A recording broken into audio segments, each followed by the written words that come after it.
I mean, this. Like, I mean, some of the worst suffering imaginable. People have gotten divorced over this, without a doubt. Absolutely. I mean, whenever you talk, like we've said it before, whenever you talk to a couple that incorporates other acts, where's the heretic disclaimer? Whatever, it's still up there. It's still up there. Do not take theological advice. Go to confession. Trust in God's mercy. I think that covers them all. Okay, but.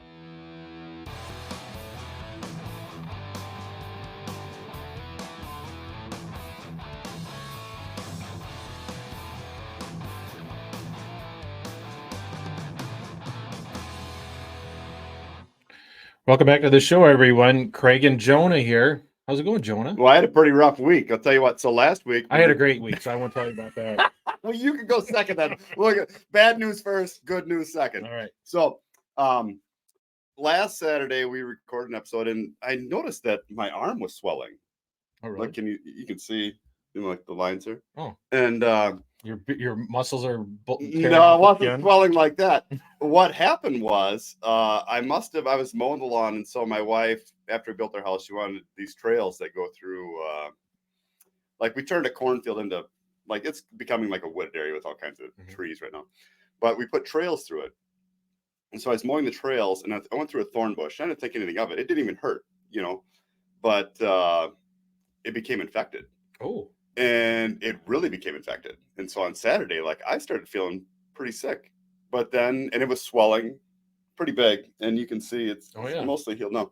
But then on Sunday... It's pretty grotesque. It was pretty gross. I don't even know what it looks like now, but it was pretty gross.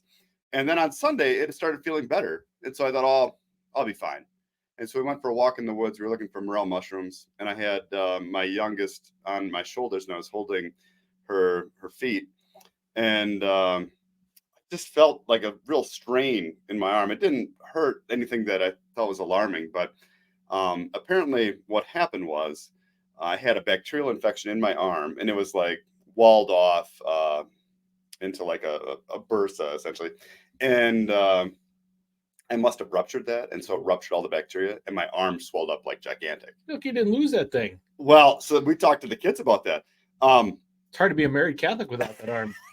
Well, that's what we were talking about. So that was the same day that I posted that video on YouTube or whatever. I saw the video of there's a guy in India who, to honor some god over there, was holding his arm in the air for 50 years. And we were joking about how, that's one way to keep your arm out of trouble. Yeah. But then, so my arm swelled up, ironically, and it's my left arm. I'm right-handed. Just okay. That's a little better. But it swelled up, and I had to go to the doctor, and they gave me antibiotics. And that's what I was telling the kids. If it had been 100 years ago, I could have lost my arm or even died. Yeah. So thankfully, gosh, the wonders of modern medicine and antibiotics, I was better within a few days. But I was really sick. Like it was quite an infection. Yeah. You get rabies, and now you have to do this. Yeah, I've been through a lot in the last month. I don't know. We live a wild lifestyle out there. Sheepers in the wilderness. Yeah, all you guys that want to go live out in the country and homestead. Yeah, there's all kinds of possible perils out there. Yeah, there's no shortage of ways to lose limbs. Yeah. I was at the So you had an amazing week? Yeah. Oh gosh. So because of that too, because I felt bad, from the rabies vaccine and this now, it's been pretty scant around our house as far as any extracurricular activity. But I'm sure the priest appreciates the business. That's true. Good to see you again. Weren't you just here? I know you got over that stuff. Yeah. I won't go to the details. Just give me my lumps and let me go. Yeah. See you next week, Father. Yeah. You have a good week too. Yeah. So the other day, my wife. So I don't know if I mentioned this on the last episode or not. I think I told you that my wife started reading the 5 love languages. Yeah, you did. And we had a little exchange about that, about how if you buy books for your wives, whether they'll read it or not, and how do you put it in front of them without like being, hey, by the way, you need to read this book. So you have a tactic, I guess. That's what I'm saying. I just bought it, and I may have suggested to her that there's stuff in there that can help us figure out some of our naughty kids. I don't remember if I said that. Oh man, that's a good tactic. Man, like that's smooth. That's like because that is diabolically smooth. Because that is true. True. There is stuff in the book, and we have children that I think could benefit from it. But I may have had some ulterior motive. Well, and it's interesting to say that because that is how I really learned my wife's love language. Is how our youngest daughter, she would just want me to sit by her on the couch all the time and just watch TV with her. And it's something that I didn't understand until I saw her asking me. She just wants me to sit there with her, and that's really what my wife wants too. My wife, her love language is quality time, and I did not figure which would be that sort of thing, right? Yep, exactly. Now, like, I love my wife, but she won't stop talking to me, which is great. Like, the environment is so much better, but she, for a long time, because I was not meeting that love language, because I'm a guy that I want to be doing something useful. So if I'm around the house, maybe I'm doing dishes, and maybe I'll pop the earbuds in because I want to listen to a podcast, something like that. To her, that's shutting her out. And that really, I think, was the major cause of conflict in our marriage for a long time. So I think she lost trust. I think she just didn't trust me when it came to that. Once I figured it out and kind of reopened that, now she just, like, it's just such a weird thing. Like, great. But so the other day, it was, I had bought the book because I had listened to it, and I bought it, and all of a sudden the other day I saw that she started reading. I haven't asked her about it at all. Man, you're smooth. I'm just like, yep. The one thing I've learned is just to not to push hard. Oh, less is more. I think less is more on all kinds of. Oh, for sure. It's just like how I was talking to you the other day about when I was moving cattle out in the field, and when I tried to pull it from the front, it would just go backwards. But if you could kind of pull it in the direction you want to go by doing the opposite, and that's. I think it's true with kids by and large. I think it's true with wives. I think it's true with intimacy itself. Like, it just less tends to be more. So, which is difficult. It is because it's counterintuitive. Yeah, you want to, like, and so I don't know. The one thing I've learned with experience is just to, like, slow down and do a little less, and it has paid a lot of dividends. So that's great. Yeah, but so anyway, so you had a great week. Well, I'm suffering away. Yeah. Well, let me. I haven't even got to the good part yet. Oh gosh! All right. Keep poking me. Let me get a salt shaker. Hold out that. I did put salt. Arm. I did put salt on my wound. Actually, gosh. I went old school. Man. Yeah. Well, it was pretty bad. Okay. Anyways. I'm glad you didn't lose that thing. Yeah, I need it sometimes. I think I'd be very distracted by a one-hour podcast co-host. You'd get used to it. I probably would. It would get a hook or something. Yeah. Be like Kingpin. Yeah, he could slide it across the screen. Yeah. So my wife, I don't want to reveal too much information, but she was talking about someone we know who was kind of griping on her husband. And it's appalling. Like, yeah, and it reminded me of us 3-4 years ago, because I know him well. We know him well, and he's a good guy. Probably a little, I would say, behind us in terms of figuring out some of this stuff, but a good guy. But again, I don't think just doesn't know how to. I think he needs to learn less is more when it comes to some of this stuff. So she was just pissed as hell at her husband, and she was sharing that with my wife. And so that my wife was sharing this with me. I'm like, man, you really lucked out, didn't you? They never really accept that as being like a good response.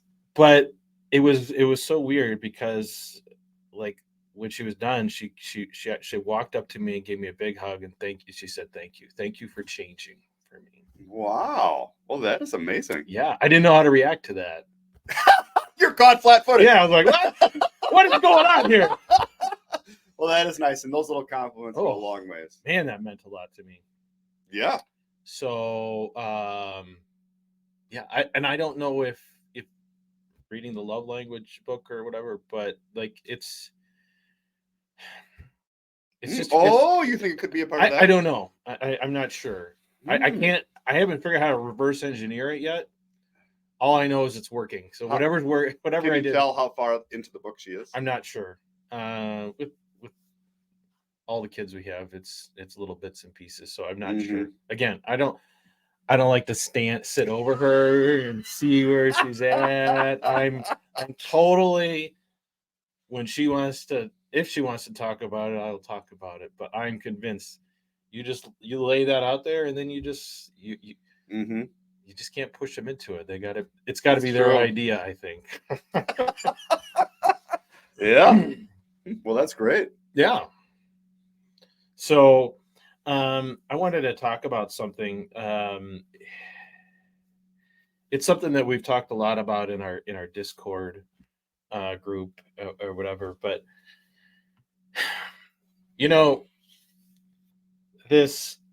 here's in this whole thing about natural family planning, and I probably gripe on it a little too much. I actually don't. I don't know. Maybe I don't. I don't know. It's fair though. It's a fair criticism. I actually like natural family planning. I actually think it's been a benefit to our marriage for the conjugal act to be unavailable for a while. Okay. Am I hearing this right? Yeah. Thought that was the reason the podcast got started. Okay, but it's the other time. It's what you can or can't do in the other time that I think is the major issue. Sure, I can see that. And so like that is one of my biggest reservations about taking the approach that we should just, let's say, allow birth control or whatever.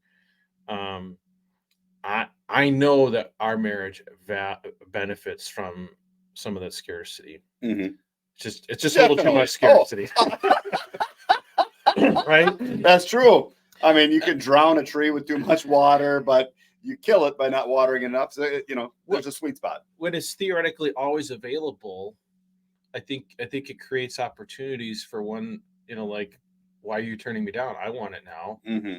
Right? Yep. And so, like, when we have long and fertile time. I mean, we have long fertile times because, God willing, maybe we're going towards menopause here. But like, we are regularly and we're having shorter cycles, but we're regularly having 14, 15 days of abstinence in the middle. Abstinence never killed any man. That's what they said. I guess I'm still here. But if it was like a week, I could handle it. Yep. God, I don't know, like for me, you get past week 1 and it's just pure misery. I just want to die. Yeah. And that's not really exaggerated. That's my experience. Makes me want to run naked through Jonah's thorn patch and just hope the bacteria kills you. That martyrdom. Well, that's what St. Francis did. Yeah. Rolled in the briars. So one of the things that I have sort of tried to struggle with is, and here's where St. Francis wasn't married though either, just for clarification. Right. What do you have to worry when about? When they talk about that, like if you were really in the mood and you said, well, I'm going to go roll in the briars now. Yeah. There's no way your wife is going to be thrilled with that. No. Well, it depends time of the month. Yeah.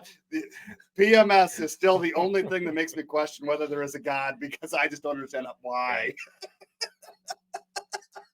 It's true. It's like, why, God, could there not have been a different way to do this? Yeah. I don't know. Anyways. So I'm going to put my little disclaimer here across the bottom. So that's all right. I can totally see us as a church treating the conjugal act itself as sacred. Mm-hmm. and saying if you're going to do it, it needs to be open to life. It needs to be all these things. What I struggle to understand, and I have yet to see anything to persuade me why this makes sense, is why all sexual intimacy has to involve the conjugal act, right? I agree. Like that is the issue here, I think. I agree too, because I think birth control, it's easy to just dismiss that as being wrong. Like, because you're using chemicals, it's just unnatural, or you're altering the body, through surgery to prevent pregnancy, or using plastic. I mean, there's just all kinds of ways that feels unnatural, but other acts don't seem unnatural.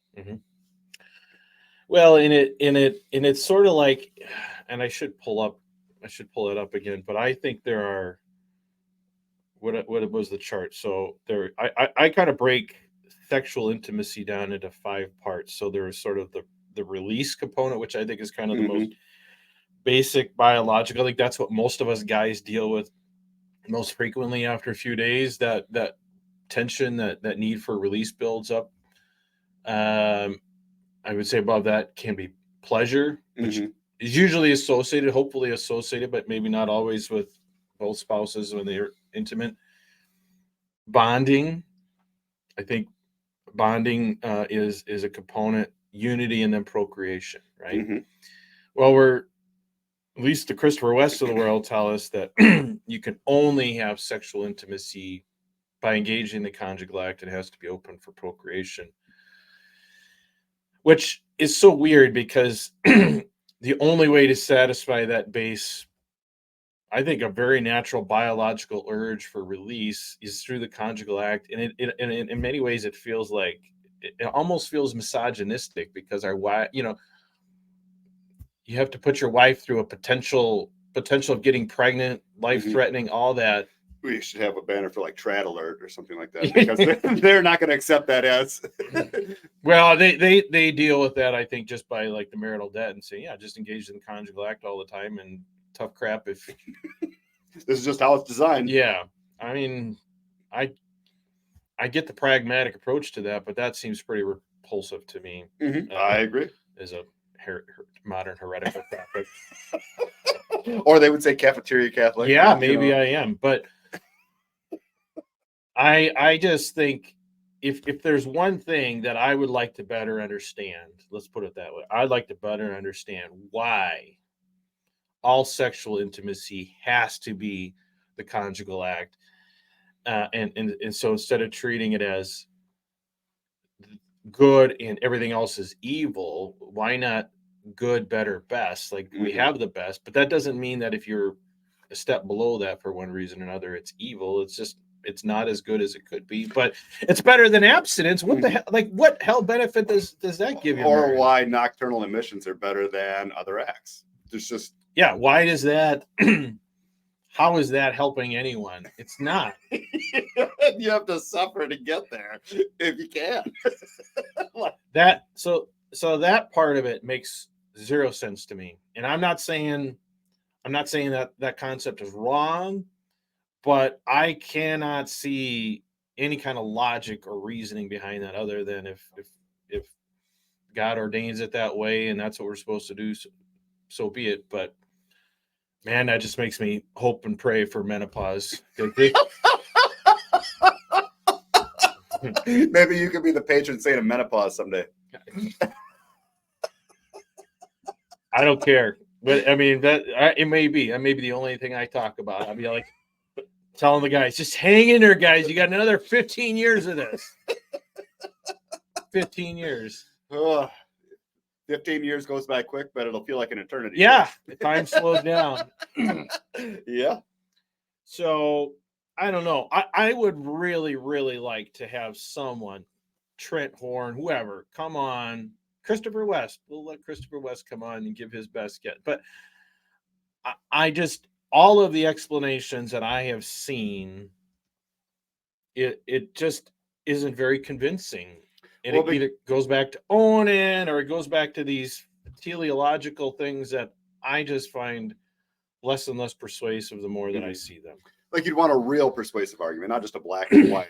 This is right. This is wrong. And that's really the issue, is that nobody will provide reasoning or logic for it. Something more than this is the way we've always thought about it. Because there was a point where we started thinking about it for the first time, right? Like, what was it at the first time that said, you know what?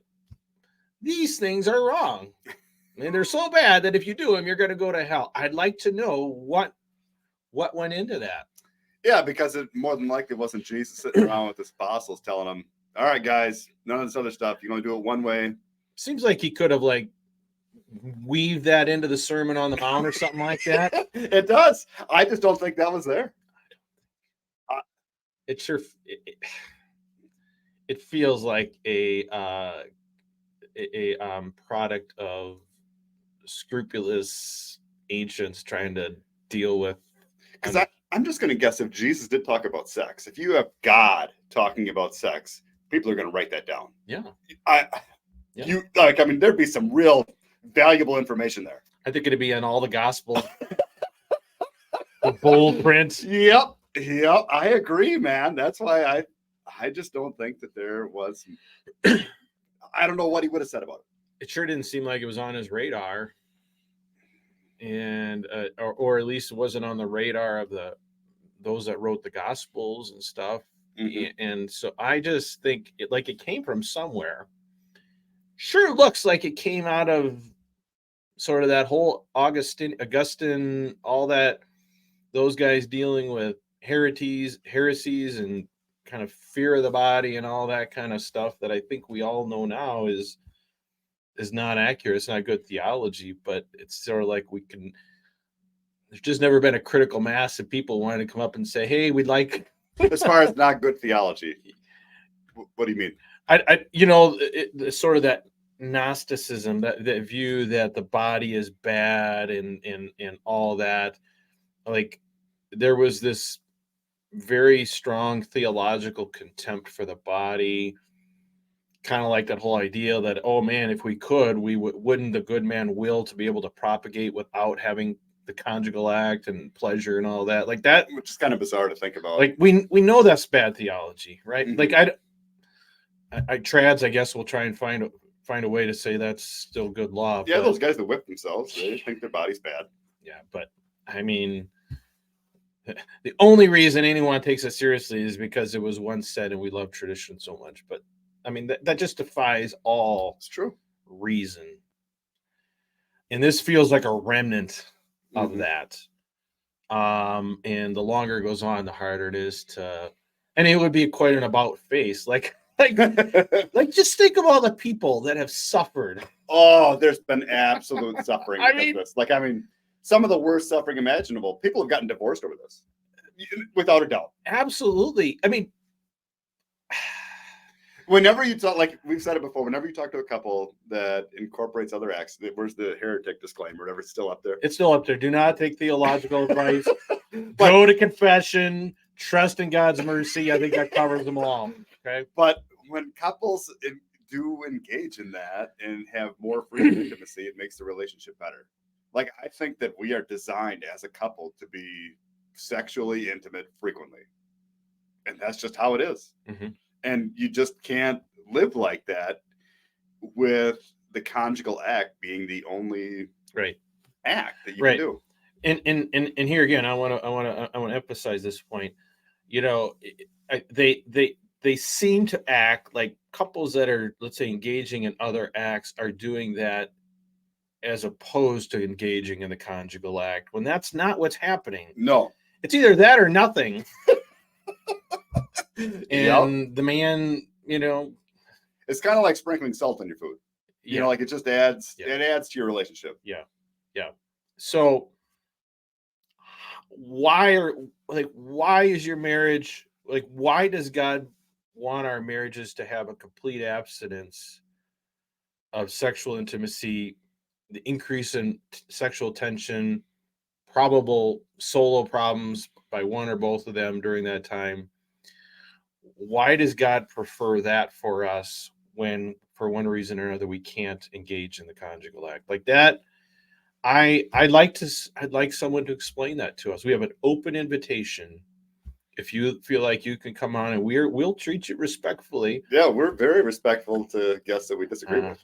I just, or maybe I'm not even saying I'll disagree with you. I will listen. I'm a reasonable person. Convert us. Yeah, but I think there's a reason why people aren't lining up to come explain this to us, because all we will hear is, well, this is what tradition is. I mean, that's all you have. And I would really prefer it from a person that's married, more so than a priest. And there's nothing wrong with the priest perspective, but it's just different. Yeah.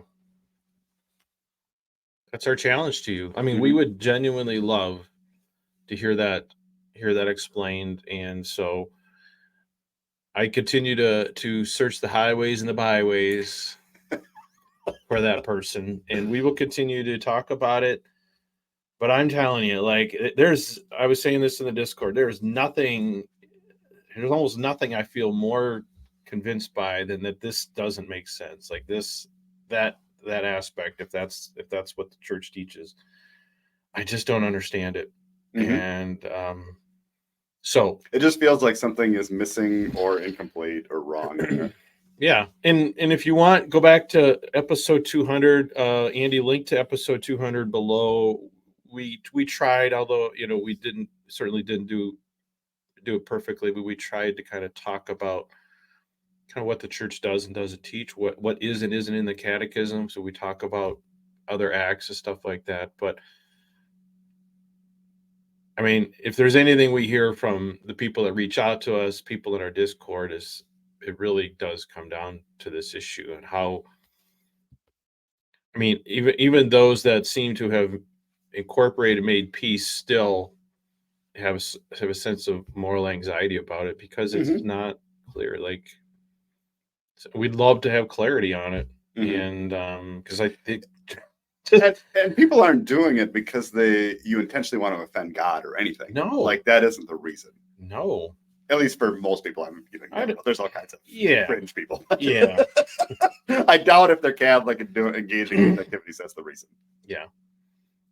People that are into self-abuse, or we do that by having a bunch of kids. We don't need to do that in the bedroom. Right? Yeah. So anyway,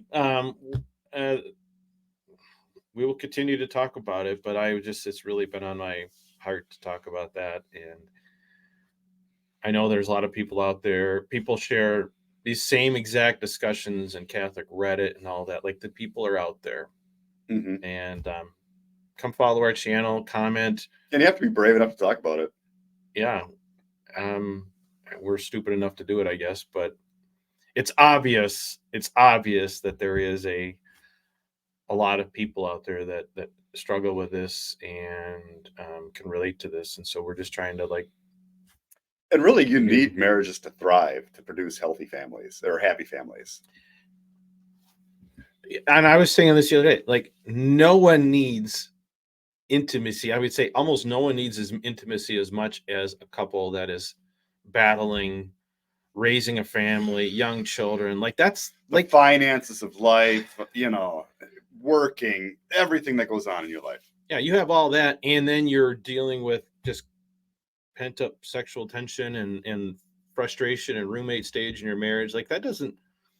Yep, because once you go without intimacy for a while, that closeness is gone. And the kids see that. Like, I don't think people appreciate what an impact that they sense that climate. They sense whether mom and dad are affectionate for each other, and a lack of intimacy will lead to bickering. Yeah, like those two correlate. Yep, and they feed each other, and it just gets worse. Yep. And so I'd like to know why that is. If that's what we're supposed to do as Catholics, I'd like to know why. And if we're not supposed to do that, if that's not the standard for Catholics, if we are permitted as couples to do these other things, someone should come out and say that, and make it clear, because there's a lot of couples out there I know that just don't, because they're afraid, they're concerned that it might be wrong. So, and there's a part of me that feels like we are supposed to engage in this probably not every night maybe, but nearly, like I think that it's so attractive, like it's so pleasurable because it was made that way by God. And we're not supposed to just fall asleep on the couch watching Netflix. Yep. We're supposed to be with our wife Yep. in the evening for whatever reason. I can't explain that. Just there's a being together. And there's a relational and a physiological benefit to that. I think it's every few days. Maybe as I've gotten older, it's a little less demanding, but blowing up a little bit. Yeah, I don't know what to do about that. I mean, it's a relief in some ways, but in other ways, it's like, all right, use it or lose it, buddy. Yeah, got those pharmaceutical ads keep showing up in my feed now. I'm like, I have to go see my doctor. So anyway, well, I hope you guys enjoyed that. I think it's a really it's an important conversation. Really, really important conversation. It's one of the most important marital conversations of our time. I think so. Like, I think for Catholics at least, I think this is the great issue. So we will continue to talk about it until we get banned or excommunicated. All right. Away we go. Here we go. Thanks everyone for listening. Thank you, Jonah. You bet. And until next time, everyone. Bye. Have a good one.